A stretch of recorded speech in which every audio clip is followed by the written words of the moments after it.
Hello, hello, my name is Jack Blaine and welcome to my channel, or welcome back to my channel. Today we're doing some Satisfactory.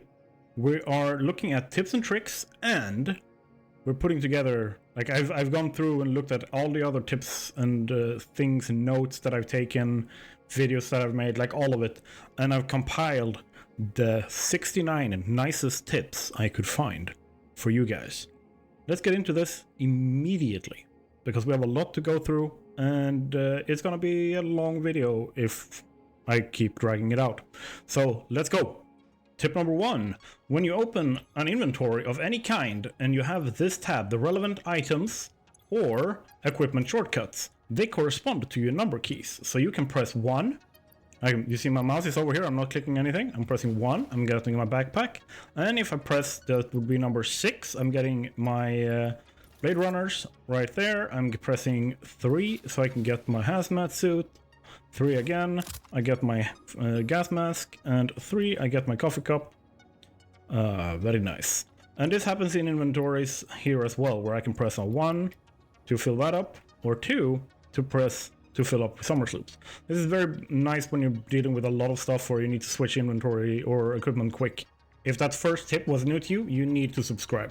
Now, second tip for beginners, if you middle mouse click, you eyedrop or sample what you are aiming at. So anything you aim at that is a buildable, if you aim at it and press the middle mouse button, you sample it and then you can place it down like so. Very simple. Tip number 3, fast and easy curves. Very simple, and when you have a catwalk, you hold it in your hand, you place the foundation, you place another catwalk on it like this, and then you hold Control, and you tab or you scroll once, and then you place 2, and then you do it again, like so. And then you grab the foundations you want and you snap them to your catwalks, like so. That makes very fast, very simple curves. And then when you're done, you can just remove the catwalks, and boom, you got a curve. That's fast and easy curves, and if you keep doing this all the way around, hey, you got a circle. Tip number 4. This website is the Satisfactory Mod Manager. This is where you can download and manage all of your mods, and I will leave a mod list in my description of mods that I consider like these should be vanilla. That's what I call the mod list. This should be vanilla. And if you have any questions, leave a comment and I will help you. Tip number 5, in dismantle mode, when you normally dismantle like this, if you hold Control, you can select multiple things to dismantle at the same time. Tip number 6 continues in that same vein. While you are trying to get rid of something, you can press G to filter that out, so that now you can see I can only mark the containers. If I don't have that marked and I try to mark here, you will see I will mark the foundations as well. But if I press G and go like this, I will only mark the storage containers. And similarly, if I am painting something, I can pick a color, and if I hold G, I can then paint only what I want to. So this is a really, really good tip. Tip number 7, you can have really detailed control in your rotation by holding Control, and then you can just scroll and rotate in 5 degree increments instead of the normal 45. So this is a really good one for more detailed control of your building. Tip number 8, you don't actually need to remove your old buildables before you can just upgrade them. You can upgrade them by just aiming with the new one on top. And you do this by grabbing the thing you want to replace it with, aim at it, and it will go away. So you can very, very easily upgrade. And this includes all the things that I'm showing here. They can be upgraded like this. Tip number 9, you can actually switch out walls and similar by using like a similar thing here, where instead of aiming and like then just replacing, if you hold Control, you can replace them. So, and the same thing goes for this. You can replace it with another kind of fence here. These you can replace with windows and everything like that. So you can grab whatever you want, hold Control, it switches out. It even saves the old color scheme. So if you've put down a custom color scheme and switch out something, it saves that. You can also do this with your smart splitters or your splitters and mergers. So I can change this merger into a splitter by holding Control, and then boom, we have it like that. Simple as that. Tip number 10. These sticks, these indicators, are actually there and they mean something depending on what color they have. So green means they are working and are above 75% efficiency. Red means that they are either not powered or lack a recipe. Yellow means that they are working or idle because they're full or whatever, lacking material or whatever, or they're just lower than 50 or lower than 75% efficiency. When they are like white, blue colorish, that means they are overclocked in some way, which means that it overrides the other 3 colors other than the red, I think. I think that that one still stays, but otherwise it's blue if you overclocked it or changed clock speed. Tip number 11. Everyone knows that you can upgrade in the hub terminal and unlock new things. You can also unlock things in the space elevator, and what some people don't know yet is that you can also unlock things in what's called the Awesome Shop and in the MAM, and then Molecular Analysis Machine. They are your 2 other unlock systems or tech tree systems where you can find new things, buildables, technology, stuff that can help you really kick your factories into gear. Tip number 12. Hard drives. They're found in crash sites around the world and they are super important. Don't sleep on these. If you're a new player, I know it can be uncomfortable, but go for the crash sites. Get these early on. They will transform your early game and make it so much easier for you to build an easy starter factory. Tip number 13, the running slide jump. So what you have early on in the game before you have trains and hypertubes and cars and all that kind of stuff is the running slide jump, where you run, slide, and jump to get as far as you possibly can. The jump, for some reason, this combo makes you travel faster than if you're just running. The game mechanics basically says if you're doing this, you're faster than if you don't. And then you can boost this by then equipping your Blade Runners. They are unlocked in the MAM, where you can run a lot faster. And this is a normal jump. Slide jump takes you a lot further, a lot faster. Tip number 14. Early on in the game, your gods of movement that will help you traverse the world is your Blade Runners, your parachute, and your zip line. The Blade Runners are unlocked in the the quartz part of the MAM tree, the parachute in the mycelium tree, and the zip line in the Caterium. Tip number 15. If you fall from a very high height and you have full health, you are actually immortal from fall damage. But if you have taken any form of damage, you will die from a very high jump. Damn, I missed. Tip number 16. Power slugs can be used for overclocking, and you unlock that in the MAM. Blue gives you 1 power shard, yellow gives you 2 power shards, and purple gives you 5 power shards. Later on in the game, you will be able to automate that production. You don't have to go collect slugs, but they are very good early on. You can also summer sloop them to double the production. Tip number 17. Overclocking and underclocking has advantages and disadvantages, depending on what you do. So, when you underclock, you use less power per part made, so you're more power efficient. However, when you overclock, you get things faster and they take up less space because you need less machines. Just remember that the power is logarithmic, not linear. Tip number 18. When you are building stuff, by pressing R, if you look in the middle of the screen, you can see that you can switch between different build modes. A lot of different types of buildables can do this, including your dismantle mode can go between dismantling normal and dismantling entire blueprints. So using this, you can go, and without mods, you can go up to 10 blocks out using this, or vertical, go 10 blocks up.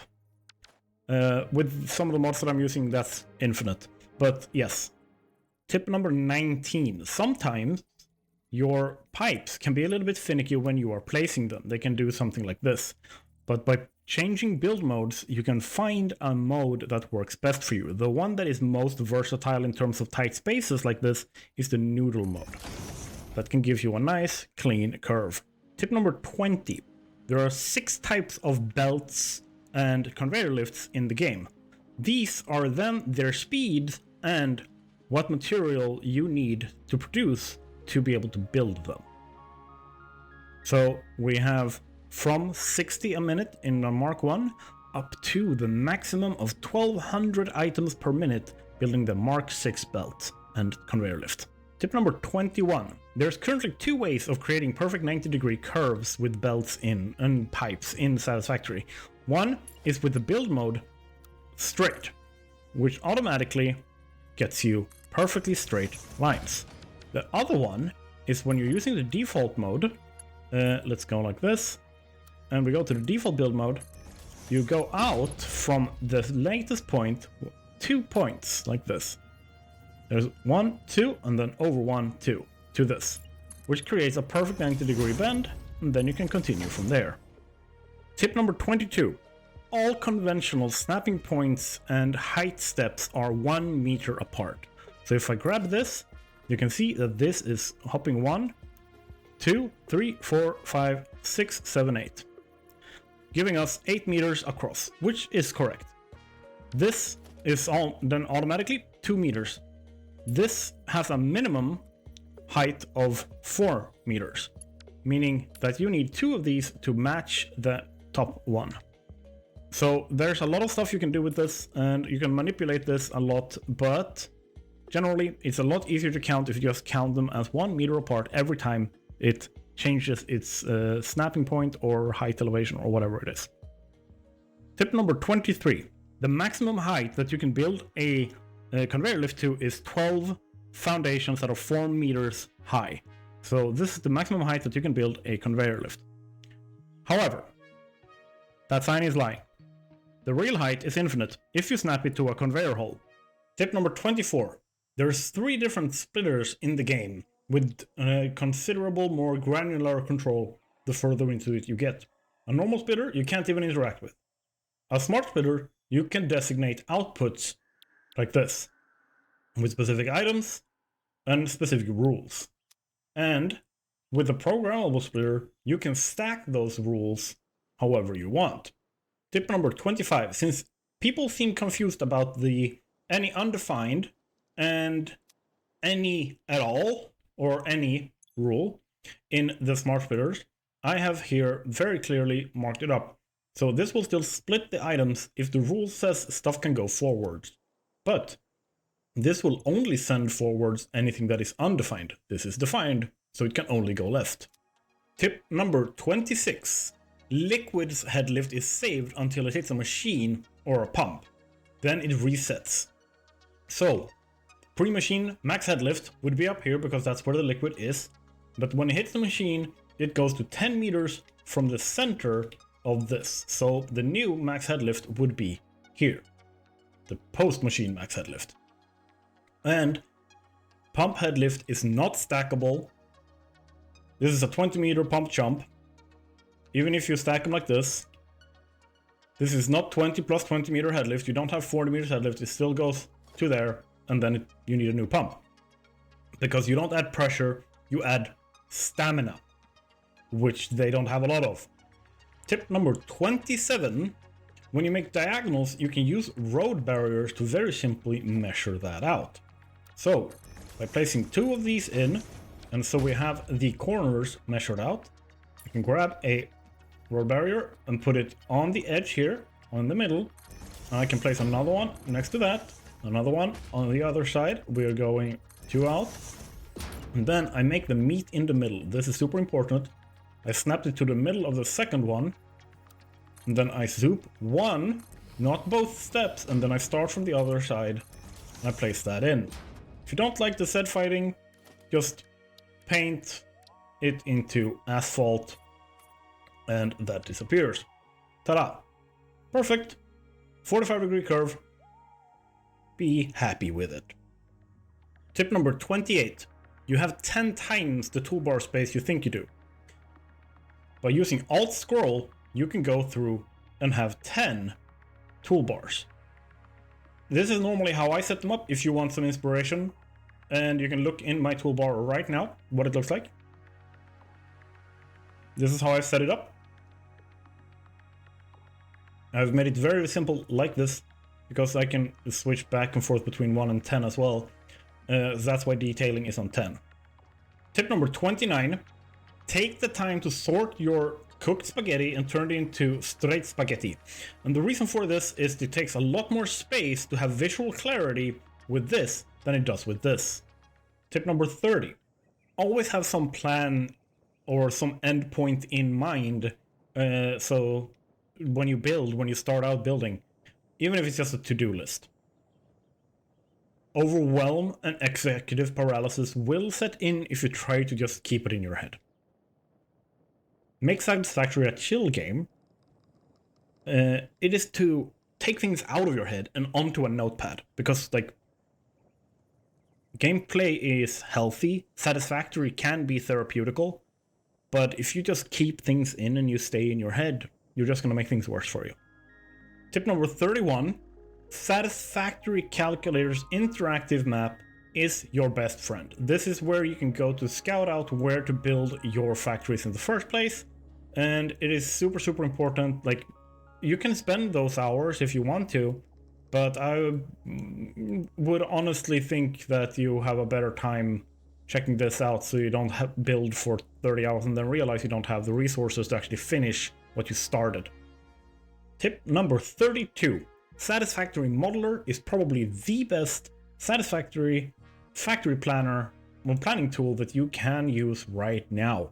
It is incredibly versatile and you will be able to plan your layouts and everything in incredible detail, and I can't recommend it more. Tip number 33. Liquids always come in from the top and travel down. So if you send liquids in like this, when it hits this junction, it's going to first fill up this machine, and then once that is full, it will then travel over and start filling this machine. And that can be used as a rudimentary priority system, but I would not trust it. Tip number 34. You can easily check what's inside a container by opening your dismantling tool and check what you get when you dismantle the object. Tip number 35. Go check your key bindings for cheeky menu shortcuts like X for the customization. And you can change your keybinds to what you are comfortable for a better quality of life feature. Tip number 36. If you try to align machines, you can easily just hold Control and aim at the bounding box, side of the bounding box where you want to snap it to, and your machine will snap there. Tip number 37.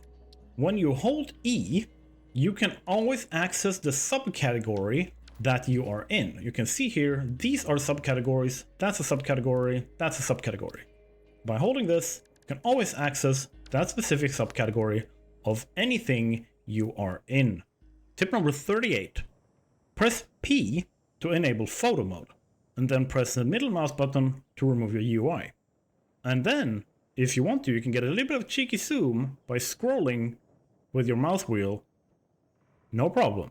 Tip number 39. Manifolds, like these, take longer to start up the machines at 100% efficiency. However, load balancers, like this specific little setup over here, takes longer to build and take more space. Tip number 40. Item buffers, like this, for trucks, drones, and trains before input and after output can stabilize a system, making it a lot more efficient. A prerequisite for trains being stable at all.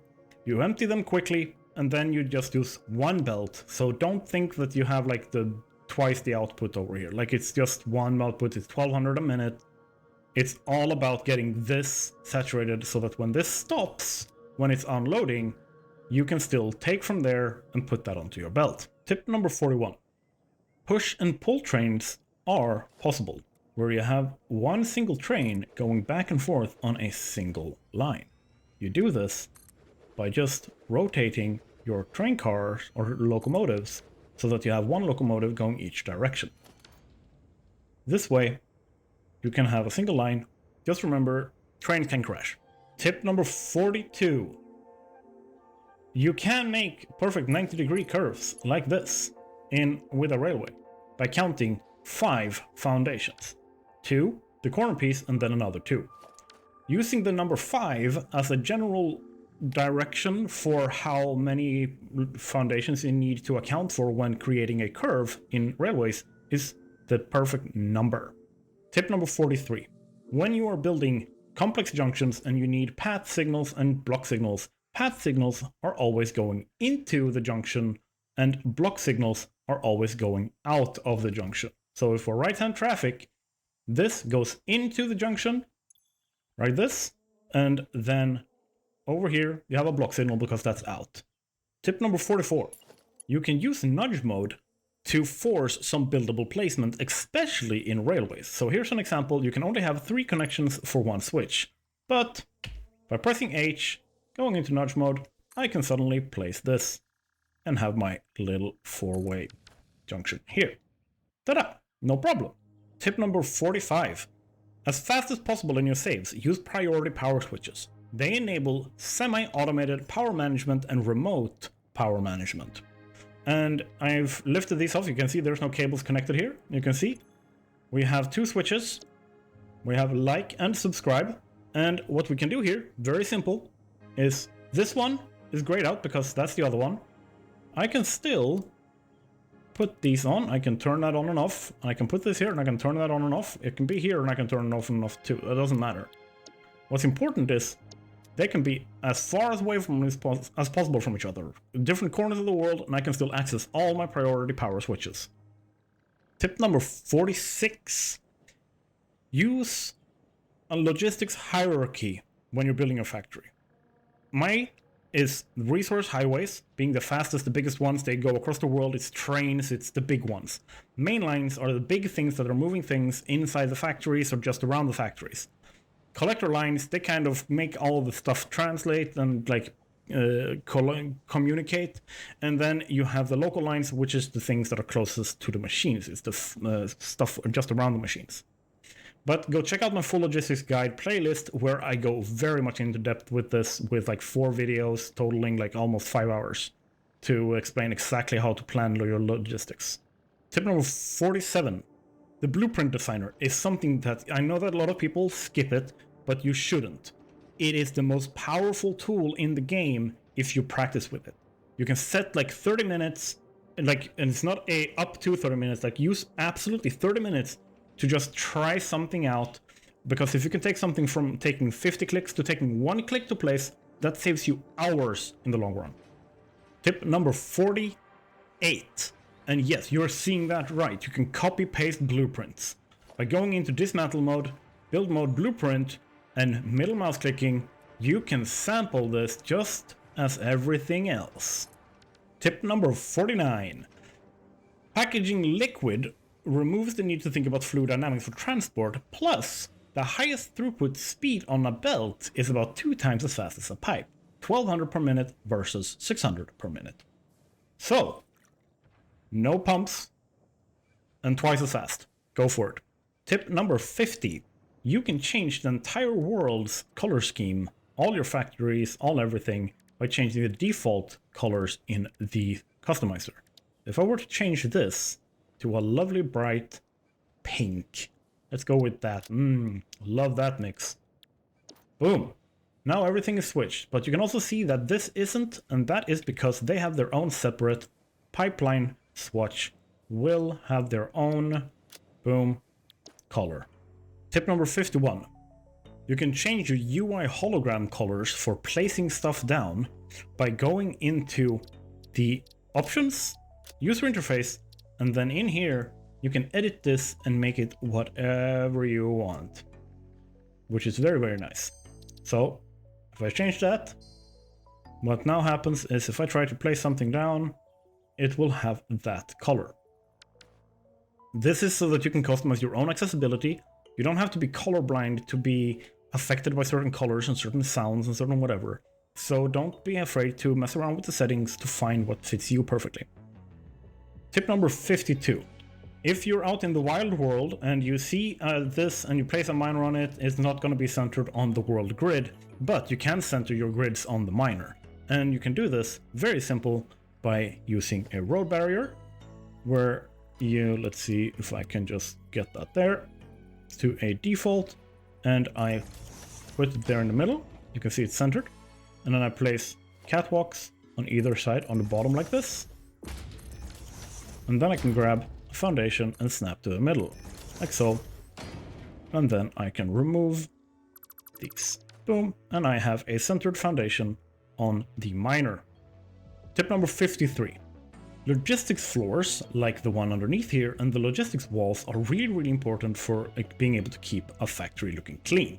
Now, what's super important as well is you give yourself the space. I always recommend at least 2 foundations, wide and high, to be able to make sure that you have space to play around. Tip number 54, and this is a really important one. Don't optimize the fun out of the game.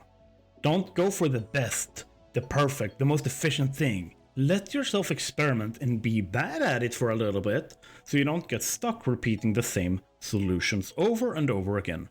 And don't compare to other players and play a certain way because of how everyone else plays it. It's your game, your fun. Tip number 55, and we're almost done, which is good because I have a stream later tonight and I need to make sure that I have a voice for that. Throat I will have, but voice, yes. Now, smaller nudging. Normal nudge is always quarter of a foundation. But by holding, boom, by holding control, you can make those steps a lot smaller. Mine are really small because I'm using a mod called Infinite Nudge. But normally you will still get very small nudges. Tip number 56. My favorite in the beginning of the game, lizard doggos and crash sites. They give you super advanced stuff very early on for tons of tickets and early game unlocks where you don't have to go and get the most advanced stuff from computer factories and oil and blah blah blah. You can get your plastic and rubber and computers and all that stuff early on. Just go tame a bunch of doggos and go loot a bunch of crash sites. Tip number 57. This is exaggerated, of course, but we can always think like this. Place blueprint designers next to each other when planning modular blueprints, so that you always have everything aligned for what you need to use them for. This is a one-to-one constructor to packager, and this is perfectly aligned, perfectly balanced, perfect everything. So it can just be applied very quickly, very easily, and it's a very good way to visualize everything you need. Tip number 58, a hypercannon setup combined with like jetpacks, parachutes or whatever can give you a really good, easy way of traveling the entire universe. Using jetpack you can enhance how far you go, and using the parachute you can make sure that you land safely.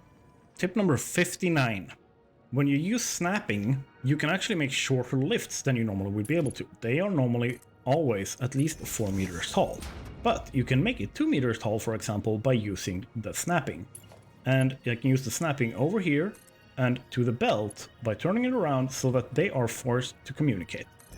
Doing this will force them to become very short, so you can make very tight conveyor lifts. Tip number 60. In an early game, alien power augmenters can very well negate the need for coal power entirely. 4 of them create 2,800 megawatts, which is essentially what I assume a beginner, like new world coal power setup would look like. Tip number 61. Get the alternative cast screws early on. It is incredibly good because it completely negates your need to make extra rods to make that, like it saves power. Just trust me on that, it saves power. So go for it and space. Tip number 62. If you're a new player, be careful. Don't unlock too much too fast, or you will get overwhelmed. Let the game come to you at your pace, and the knowledge will just flow freely. Tip number 63. If you've played a lot before, don't be afraid to aggressively customize the progression for your game. Start with blueprints unlock, or start with overclocking and alien tech unlock. Like give yourself containers of summer sloops and mercer spheres so that's never a limiting factor for you. And just go ham and play the game that you want to play no matter what anyone else says. Tip number 64, and I will repeat this every time I give tips like this. While challenging yourself is good, stop comparing to those who have thousands of more hours than you or content creators or others who can sink like 60, 70 hours per week into the game, it is not realistic thinking that you, full-time job, family, friends, social life, can keep up with that. And you shouldn't have to put that pressure on yourself, and no one else should put that pressure on you either.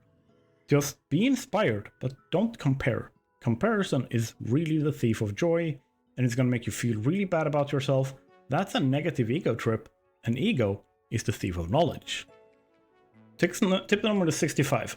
This is what my normal 6-slot inventory looks like. Rebar guns on the 3 first slot, and then I have the object scanner, Nobelisk detonator, and I have a medicinal inhaler.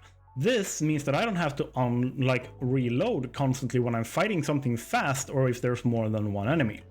Tip number 66. If a lizard doggo falls to the ground, you can recover them using the map editor on Satisfactory Calculator. Tip number 67 is to actually have a slot for tip number 67. No, but 67 is biofuel. It is the most powerful and versatile fuel for the jetpack until you get ionized fuel. Tip number 68. Set up a manually fed temporary machine to make space elevator parts for you. That way you decouple the progress of the game from your progress with your factories. Because a lot of the time, especially later in the game, it takes hundreds of hours to build certain things. And you're like, okay, but I still want that hover pack or whatever. Well, then just make your space elevator parts and unlock the tiers, unlock the parts, unlock all that kind of stuff. And then you can keep building your factories. So here's tip number 69. And this is the nicest tip of them all. A nice way to reinvigorate the game if you are a veteran is by doing challenge runs. And some examples of those challenge runs could be a force max overclock and sloop on all your machines, trying to deal with a massive power drain while still trying to complete the game. A single smart bus factory only. And finally, the floor is lava, as in you can only stand on buildables. If you try to stand on the ground, game over. Now, if you've been here all the way to the end, here's a bonus tip for you. Support me on Patreon, and I will make as much of this kind of like information-dense content as I possibly can.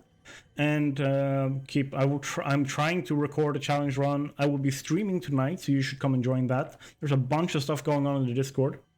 But other than that, the video is over. I'm super happy to have had you here.